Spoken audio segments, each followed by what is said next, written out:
Monseigneur Lefebvre, la messe de toujours. Partie 4. Épîtres et évangiles. L'épître. Dans le missel, 106 épîtres différents sont de saint Paul. Et certains reviennent plusieurs fois. En écoutant les extraits de ces épîtres, n'oublions pas qu'il a été préparé miraculeusement à son apostolat par notre Seigneur lui-même. Par ces lettres, saint Paul se trouverait être l'exemplaire de l'apostolat inauguré par les disciples et les apôtres de notre Seigneur aussitôt après son ascension et la Pentecôte. Le cas de saint Paul est cependant extraordinaire, car il n'a pas été formé par notre Seigneur de la même manière que les autres. C'est miraculeusement que saint Paul a reçu cette préparation à son apostolat. Son choix de baptême, sa retraite au désert, tout contraste avec le choix des 12. Et pourtant, saint Paul sera l'apôtre modèle, en particulier des missionnaires. Au moment où les fins mêmes de l'apostolat sont remises en question, où les méthodes aussi paraissent devoir changer radicalement, il est utile de se reporter à ce qui est essentiel en matière d'apostolat, dont notre Seigneur est la source. Sera essentiel ce qui a été réalisé par ceux-là même qui l'ont appris de notre Seigneur.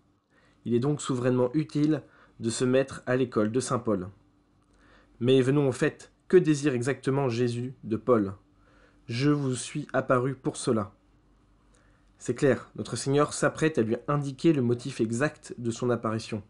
Je vous suis apparu afin de vous établir ministre et témoin des choses que vous avez vues et de celles aussi que je vous montrerai. C'est donc bien notre Seigneur qui le constitue apôtre, c'est-à-dire son représentant, son témoin des choses qu'il a vues et de celles pour lesquelles notre Seigneur lui apparaîtra de nouveau. Ainsi, il est évident que la science de Paul sera une science infuse, comme celle que les apôtres reçurent à la Pentecôte, mais sans cette longue préparation qui a été celle des autres apôtres. Notre Seigneur lui apparaîtra encore pour compléter ses connaissances. Saint Paul racontera ces visions extraordinaires qui l'ont porté au ciel et qu'il est impossible à un homme d'exprimer. Et pourquoi ces grâces extraordinaires de la part de notre Seigneur envers Saint Paul ? Et je te délivrerai de ce peuple et des gentils auxquels je t'envoie maintenant. Phrase curieuse, qui apparaît presque contradictoire et qui définit l'apôtre de toujours. Notre Seigneur prend Paul au milieu du peuple juif, sans doute, et des autres peuples. Il le retire de ce milieu pour l'y envoyer à nouveau. On ne peut s'empêcher de penser à la lumière mise sur le chandelier pour éclairer tout ce qui l'entoure. Il apparaîtra désormais au peuple marqué par ce choix, par cette fonction divine. Notre Seigneur envoie saint Paul pour leur ouvrir les yeux afin qu'ils se convertissent des ténèbres à la lumière et de la puissance de Satan à Dieu, et que, par la foi qu'ils auront en moi, ils reçoivent la rémission de leurs péchés et qu'ils aient part à l'héritage des saints. Tel est le but magnifique que Paul devra s'efforcer d'atteindre. C'est bien de conversion qu'il s'agit. C'est bien d'un passage de la mort à la vie. Les ténèbres s'opposent à la lumière, le pouvoir du démon à celui de Dieu, les œuvres de péché aux œuvres de la foi en notre Seigneur. Voilà le but indiqué par Jésus lui-même à l'apostolat de saint Paul. Les descriptions de saint Paul au sujet de notre Seigneur sont merveilleuses et nous incitent à faire de Jésus-Christ notre vie. Pour moi, vivre, c'est le Christ. Et à devenir toujours plus chrétien. C'est Jésus-Christ qui est l'image du Dieu invisible, le premier-né de toute créature, car en lui toutes choses ont été créées dans le ciel et sur la terre, les choses visibles et les invisibles, soit les trônes, soit les dominations, soit les principautés, soit les puissances, tout a été créé par lui et pour lui, et il est avant tout, et toute chose subsiste en lui. Le graduel, l'alléluia ou le trait. L'Église médite les enseignements reçus et prie pour disposer les âmes à en recueillir saintement la grâce. L'essentiel de la prière est l'élévation de nos âmes vers Dieu. Croire qu'on y est obligé de lire toutes les prières de la messe pour y assister, c'est une erreur. Il est très bien de s'associer à la fête, c'est une chose excellente. La liturgie s'est développée surtout depuis 50 ou 60 ans. Tout le monde avait de beaux missels. Mais on en a fait presque un élément essentiel. Quelqu'un qui n'aurait pas ouvert son livre pendant la messe et lu les prières de la messe aurait scandalisé son voisin. Mais il priait peut-être mieux que celui qui lisait dans son missel. Si cette personne, connaissant bien les différentes parties de la messe, s'associait à toutes les prières du prêtre à mesure que le prêtre avançait vers la consécration, si elle se préparait particulièrement à la Sainte Communion et s'unissait profondément dans l'amour à notre Seigneur dans la Sainte Communion, Une telle personne suivait la messe d'une manière admirable. Les bénédictions de Dieu descendaient peut-être plus sur elle que sur celui qui avait suivi exactement la messe et qui, peut-être, était distrait, cherchant à comprendre toutes les paroles et s'attachant à la lettre en oubliant l'esprit de la messe. On fait des erreurs comme cela dans notre temps. La nouvelle messe est tout à fait conçue pour que l'on comprenne tout. Il faut que l'on suive tout. C'est pourquoi le prêtre dit tout à haute voix. Il faut que tout le monde suive, que les prêtres parlent tout le temps. En réalité, les fidèles prient certainement moins dans les cérémonies modernes qu'on ne priait autrefois. Ce n'est pas pour rien que le Concile de Trente affirme que celui qui dit que les prières ne doivent pas être prononcées de manière silencieuse au cours du canon de la messe, qu'il soit anathème. C'est dans les canons du Saint-Sacrifice de la messe du Concile de Trente. Il y a, dans notre temps, des illusions totales. Il faut s'en tenir à la définition de la prière. L'élévation de nos âmes vers Dieu. C'est cela qui compte. Or, il est certain que le Saint-Sacrifice de la messe et toute la liturgie traditionnelle nous aident beaucoup à élever nos âmes vers Dieu. L'oraison munda cor meum.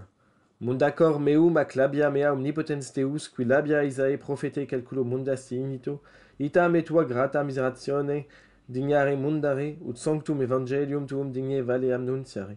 Per Christum Dominum nostrum. Amen. Purifiez mon cœur et mes lèvres, Dieu Tout-Puissant, qui avez purifié les lèvres du prophète Isaïe avec votre charbon ardent. Daignez, par votre bienveillante miséricorde, me purifier, afin que je puisse annoncer dignement votre saint évangile, par le Christ notre Seigneur, ainsi soit-il. Dominus sit in cordem meo et in labiis meis, ut digne et competenter annutiem evangelium sum. Amen. Que le Seigneur soit dans mon cœur et sur mes lèvres, afin que j'annonce dignement et convenablement son évangile, ainsi soit-il. La Sainte Écriture est la parole de Dieu. Elle doit être annoncée avec un cœur pur et reçue avec foi pour nourrir l'âme. Bien que ces passages de l'Écriture soient souvent les mêmes, nous les répétons souvent au cours de l'année, on ne se fatigue jamais de les entendre. N'oublions pas que c'est vraiment la parole de Dieu, la parole de l'Esprit Saint, et qu'il y a dans ces paroles quelque chose d'infini. On peut toujours trouver une nourriture dans ces passages de l'Écriture, bien qu'on les ait lus maintes et maintes fois. Il y a toujours des aspects qui nous ont échappé, ou au contraire des aspects qui nous ont fait du bien, qui nous ont éclairés, qui nous ont élevé nos âmes vers le bon Dieu. Il nous est bon de les répéter pour retrouver ces sentiments que nous avons eus lorsque, pour la première fois, nous avons découvert la profondeur des pensées que Dieu voulait nous communiquer. Cette prédication de l'Écriture que la Sainte Église met sur nos lèvres est une leçon pour nous. Dieu ne peut pas se tromper. Lorsqu'il nous a enseigné des vérités, lorsqu'il nous a dit que la Sainte Écriture est sa parole, nous devons accepter cette parole. Cette parole est certaine. L'enseignement qui nous a été transmis par les apôtres, cette foi qui nous est donnée par les apôtres sont certains. Si notre raison éprouve devant l'énoncé de ces vérités des obscurités et des objections, elle doit toujours d'abord porter sur elle un regard de foi. Notre foi n'est pas le résultat d'un raisonnement, mais elle est bien l'adhésion de nos intelligences aux vérités révélées à cause de l'autorité de Dieu. Non pas à cause de notre raison, non pas à cause des arguments que nous pouvons trouver dans notre intelligence humaine, mais à cause de l'autorité de Dieu qui révèle propter auctoritatem Dei revelantis. C'est ce que nous dit le serment antimoderniste et c'est la définition de notre foi. Dieu a révélé, il est Dieu. Il a toute autorité sur nos intelligences et sur nos volontés. Nous devons accepter la parole de Dieu telle qu'il nous la donne, telle qu'elle nous est donnée par l'Église d'une manière infaillible. Notre foi porte sur des réalités obscures pour nous. Saint Paul nous dit que nous connaissons les choses divines comme dans un miroir. Donc, nous ne connaissons pas directement les réalités divines. Mais la foi n'est pas faite pour durer toujours. Notre foi est une étape. Il faut souvent penser à cela. Cette vertu de foi ne demeurera pas éternellement. La foi disparaîtra devant la vision de Dieu. Lorsque nous verrons Dieu, la foi cessera. Nous n'aurons plus besoin de croire, nous n'aurons plus besoin de témoignages, nous serons devant la réalité. Et lorsqu'on lit la vie des saints, la vie de personnes qui ont des grâces particulières dans le domaine de la foi, spécialement les personnes qui ont le privilège d'avoir devant elles quelque chose du ciel, quelque chose de la vision, il me semble qu'on comprend mieux la grandeur, la beauté, la richesse, la sublimité de notre foi. Notre foi est une vie. Elle n'est pas une simple croyance, un simple récit, une histoire que l'on raconte. Non, c'est une vie. Notre foi est vivante, le juste vit de la foi. Pourquoi? Parce que cette foi nous met en contact avec Dieu. La foi permet vraiment le contact le plus intime que nous puissions avoir avec Dieu, et nous espérons atteindre bientôt cette vision béatifique, la vision de Dieu. Les personnes privilégiées qui ont eu les grâces particulières devenaient étrangères à toutes les choses de la terre. Ainsi, la petite Bernadette et les enfants de Fatima ont pu découvrir un tout petit coin du ciel. Le voile s'est levé un tout petit peu. S'il s'était levé complètement, elle serait morte. Elle n'aurait pas pu survivre. Notre corps disparaîtrait, s'éteindrait en quelque sorte devant la splendeur du ciel. Ces enfants qui ont aperçu quelque chose du ciel sont entrés dans une espèce d'extase admirant ce qu'ils voyaient. Souvenez-vous de Bernadette, dans ces moments où elle voyait la Sainte Vierge. On lui mettait la flamme d'une bougie sous les doigts pour voir si elle était encore susceptible d'une certaine sensibilité. Eh bien, elle ne sentait plus rien. Elle avait comme abandonné son corps, subjuguée qu'elle était devant ce qu'elle voyait. Nous sommes tous destinés à voir non pas seulement cette petite vision du ciel qu'ont eu ces enfants privilégiés, mais véritablement le ciel lui-même, Dieu lui-même, notre Seigneur Jésus-Christ, dans sa splendeur et dans sa gloire. Les saints ont pu, eux, connaître la très sainte Trinité dans une certaine mesure. Oh, dans une bien petite mesure, car si le bon Dieu leur aurait révélé ce qu'il est, sa Trinité sainte, ils n'auraient pas pu rester sur la terre. Ils seraient morts de la contemplation de la très sainte Trinité. On ne peut pas être dans un corps charnel comme le nôtre et avoir la vision de la très sainte Trinité.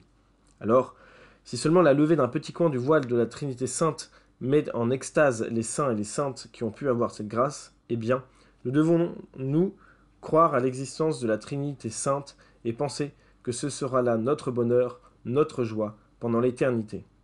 Il me semble que lorsque l'on mourra, ce sera précisément cette découverte de la place que tient Dieu qui nous stupéfiera, qui nous renversera. Alors, au lieu de connaître Dieu, comme dit saint Paul, in enigmate, nous le connaîtrons par la vision. Aujourd'hui, il y a un voile qui nous empêche de voir Dieu, mais ce voile se déchirera, et à ce moment-là, nous aurons cette vision incroyable de Dieu. La toute-puissance de Dieu nous apparaîtra d'une manière qui nous dépasse. Alors, comprenons mieux ce qu'est notre foi. Notre foi est la toute pleine vision du ciel. Voilà ce que nous devons méditer lorsque nous assistons à cette première partie de la messe qui se conclut par le credo. L'Évangile. L'Évangile rapporte des épisodes et des enseignements de la vie de Jésus. La lecture attentive de la parole est une invitation à suivre notre Seigneur. La méditation de la vie de Jésus. La méditation de la vie de Jésus dans tous ses détails nous situe peu à peu dans l'ambiance du réel et nous sort de l'ambiance habituelle de l'illusion dans laquelle nous vivons sans nous rendre compte. Le péché et ses suites ont réussi à créer un monde de mirages, d'illusions, d'erreurs, à tel point que les hommes finissent par s'habituer à ce monde sensibilisé, sensualisé, humanisé, et n'arrivent pas à se faire à l'idée que tout cela est vanité et éphémère par rapport à la vraie vie spirituelle et surnaturelle, à la vie éternelle.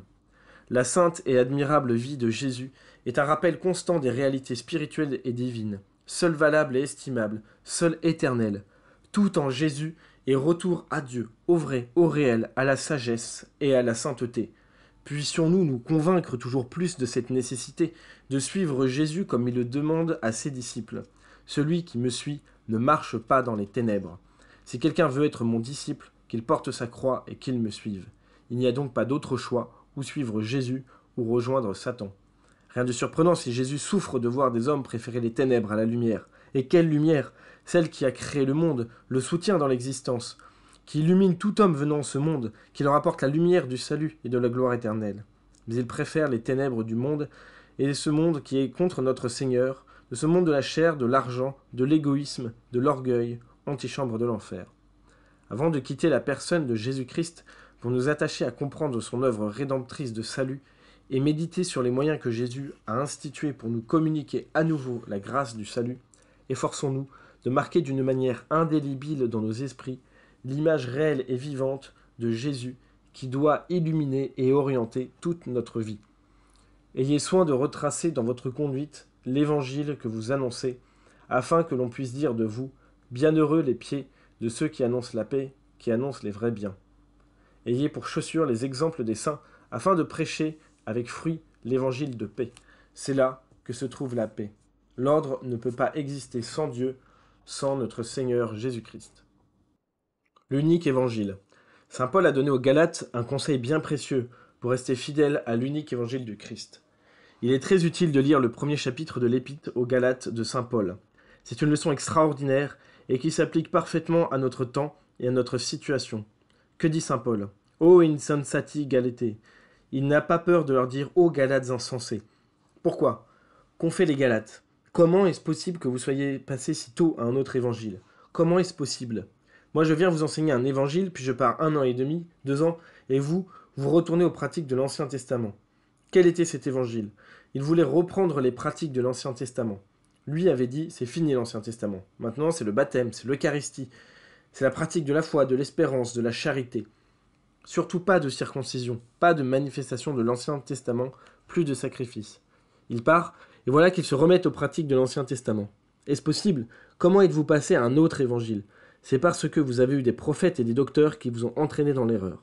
Et il dit, si ce que vous faites maintenant est juste, alors ce n'était pas la peine que notre Seigneur fût crucifié et qu'il ressuscita, puisqu'il a été crucifié et qu'il est ressuscité, pour commencer un temps nouveau dans la sanctification des âmes. Nous avons perdu notre temps. C'est alors qu'il dit cette belle parole que nous citons souvent. Si un ange ou si moi-même je vous prêche un autre évangile, que nous soyons anathèmes. Que nous soyons excommuniés. Magnifique. Et il le répète, si un ange ou si moi-même je vous prêche un autre évangile, que nous soyons anathèmes. Que nous soyons retranchés du bon Dieu. Voilà le premier chapitre de l'Épître aux Galates. Magnifique. Ça explique tout à fait notre situation. Depuis le Concile Vatican II, on est passé à un autre évangile. L'évangile des droits de l'homme, l'évangile de la liberté religieuse, l'évangile de l'œcuménisme. Et tout cela se concrétise par de nouveaux sacrements, de nouvelles messes, un nouvel enseignement, un nouveau catéchisme. Tout est nouveau selon de nouveaux principes, des principes qui sont un autre évangile. Et ce n'est pas l'évangile de l'Église catholique. Et l'on voudrait nous entraîner dans ce sillage. Nous sommes obligés. Nous sommes considérés comme des dissidents parce que nous ne voulons pas les suivre dans ce sillage adultère encore une fois. Nous disons non, il n'y a rien à faire. Nous ne pouvons pas changer notre foi pour un autre évangile. Nous ne connaissons que l'évangile de notre Seigneur Jésus-Christ et de l'Église de toujours, l'évangile que l'Église a enseigné pendant 20 siècles. La prédication. La prédication qui prolonge la parole de Dieu est une fonction réservée au ministre du sacrifice. Elle doit avoir un caractère sacré pour disposer les âmes à vivre l'évangile et à s'unir au sacrifice de notre Seigneur. Un ministère conféré au diacre. L'ordination au diaconat confère un pouvoir non seulement sur le corps physique réel de notre Seigneur dans la Sainte Eucharistie, mais aussi sur son corps mystique. En effet, dans la mesure où la personne consacrée s'approche toujours davantage de notre Seigneur Jésus-Christ, depuis la tonsure jusqu'au diaconat, et enfin accède à la prêtrise, elle a un pouvoir toujours plus important sur l'Eucharistie et également sur le corps mystique de notre Seigneur Jésus-Christ. C'est pourquoi l'Église vous accorde déjà un certain nombre de pouvoirs. Vous pourrez éventuellement donner notre Seigneur lui-même, donner l'Eucharistie aux âmes. Par le fait même que vous ayez cette autorisation et ce pouvoir, vous avez le devoir de préparer les âmes à bien recevoir la Sainte Eucharistie, et c'est ce que vous ferez par la prédication. L'apostolat, c'est la prédication, c'est donc une chose très importante. L'objet principal de la prédication. Une des principales manifestations de la présence de l'Esprit Saint dans une âme, c'est la prédication. Quand l'Esprit Saint donne à une âme la lumière sur l'œuvre de notre Seigneur, sur la passion de notre Seigneur, il lui donne en même temps le désir de parler. Dans les Actes des Apôtres, il est écrit qu'après le discours de Saint Pierre devant le Sanhédrin, les chrétiens se sont unis entre eux. Et à ce moment-là, ils ont prié. Or, quand ils eurent prié, le lieu où ils étaient réunis trembla. Ils furent tous remplis du Saint-Esprit, et ils annoncèrent la parole de Dieu avec assurance. À une époque où l'on ne croit plus à notre Seigneur Jésus-Christ, où l'on ne croit plus à la force de l'Esprit Saint ni aux dons surnaturels et à toutes les vertus, il faut que nous manifestions dans nos paroles, dans nos prédications et dans notre vie tout entière, cette présence de l'Esprit Saint. Et avec beaucoup de force, les apôtres rendaient témoignage de la résurrection du Seigneur Jésus, et une grande grâce était sur eux tous. Là encore, c'est un fait remarquable, que c'est toujours la personne de Jésus qui est l'objet de la prédication des apôtres et de celle de Saint Paul. Saint Paul a des expressions magnifiques à ce sujet. « Je prêche Jésus et Jésus crucifié ». Il faut prêcher notre Seigneur.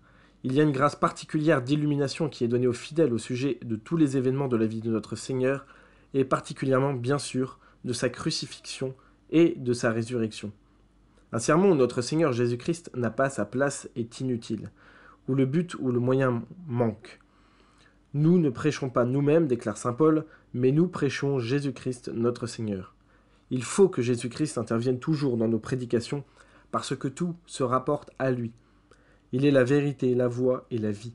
Par conséquent, demander aux fidèles de devenir plus parfaits, de se convertir, sans parler de notre Seigneur, c'est les tromper. C'est ne pas leur indiquer le chemin par lequel ils peuvent y arriver. Nous prêchons Jésus-Christ crucifié. Une prédication ardente passe par le saint sacrifice de la messe, c'est-à-dire par la croix et par la Sainte Vierge Marie. Jésus et Marie sont les grandes sources de la grâce. Jésus par Marie. Jésus au sacrifice de la messe représente tous les sacrements, toutes les sources de salut, et la transmission se fait par Marie.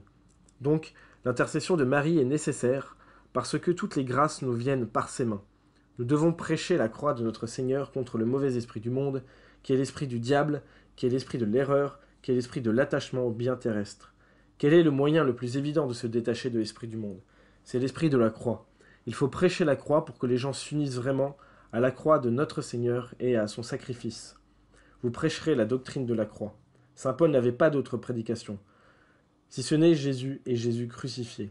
Comme il l'a dit lui-même, c'était sa prédication, ce sera aussi la vôtre, j'en suis certain. Au 5e chapitre du livre des Actes des Apôtres, il est écrit « Le Dieu de nos pères a ressuscité Jésus, que vous avez fait mourir en le pendant au bois. Dieu l'a élevé à sa droite comme prince et sauveur, pour donner à Israël le repentir et le pardon des péchés. Et nous sommes témoins de ces choses avec le Saint-Esprit que Dieu a donné à ceux qui lui sont dociles. » Exaspérés par ce qu'ils venaient d'entendre, les membres du conseil étaient d'avis de le faire mourir. C'est encore un autre aspect important. La prédication de notre Seigneur Jésus-Christ, qui est le fruit de l'Esprit Saint dans l'apostolat que nous avons à donner, amène des persécutions. Il ne faut pas se faire d'illusions. Nous sommes pour notre Seigneur, le monde est contre notre Seigneur. Les pécheurs sont contre notre Seigneur. Le Seigneur l'a dit lui-même, le monde me hait, et il vous haïra si vous m'aimez, si vous me servez. Rappelez-vous la magnifique histoire de saint Étienne. S'il y a un des premiers chrétiens qui a manifesté la présence du Saint-Esprit en lui, c'est bien saint Étienne. Il faut aimer lire et relire ce 7e chapitre des Actes des Apôtres qui raconte l'histoire de saint Étienne, parce que toutes les manifestations de l'Esprit Saint sont en lui. Sa foi est tellement vive que le bon Dieu lui permet même de le voir. « Je vois la gloire de Dieu », dit-il. Le bon Dieu lui fait cette grâce, avant de mourir, de voir sa gloire. Et l'ardeur avec laquelle il prêche est si extraordinaire que ses adversaires lui montrent une opposition invraisemblable. Les termes de la Sainte Écriture sont manifestes. Ce n'est pas seulement de la rage. Il grinçait des dents à entendre saint Étienne. Vraiment, le diable s'est manifesté par eux contre saint Étienne. Voyez la foi, l'ardeur de sa prédication, le rayonnement de sa prédication et de sa foi, et la persécution évidemment. Il a tellement manifesté l'Esprit Saint en lui qu'ils l'ont fait mourir, et le bon Dieu lui a permis d'avoir cette vision bienheureuse avant sa mort. Les apôtres, saint Pierre et saint André, sont morts sur des croix, et les grands missionnaires sont allés au nom de la croix prêcher l'Évangile. C'est ce qu'ont fait saint François Xavier, saint Louis-Marie Grignon de Montfort et tant d'autres. Ils ont présenté la croix pour donner la foi ou pour la ressusciter. La croix est une vertu par elle-même. Le bon Dieu a voulu que la croix soit le salut pour tous les hommes. Par conséquent, on doit croire qu'il y a en tout homme une prédisposition à croire à la vertu de la croix. J'en ai fait moi-même l'expérience au cours de ma vie missionnaire dans des villages païens. Lorsqu'on montrait la croix et qu'on expliquait ce qu'elle est, une grâce particulière descendait dans les âmes.